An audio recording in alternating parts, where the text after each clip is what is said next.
भाजी कशी बनवली तर इथे 2 ते 3 कांदे घेतलेले आहे मध्यम आकाराचे बारीक कट करून. त्यानंतर बारीक चिरलेला लसूण, त्यानंतर ते छान फ्राय केलं तेलामध्ये. त्यानंतर थोडंसं मीठ ॲड केलेलं आहे.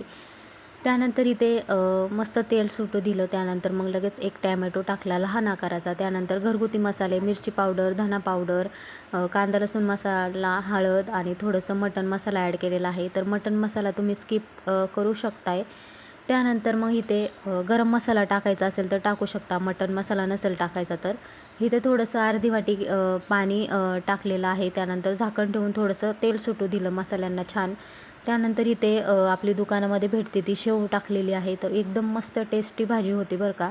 आणि पटकन घाईच्या वेळेस सकाळच्या घाईत किंवा टिफिनला वगैरे द्यायची असेल ना तर एकदम मस्त आहे.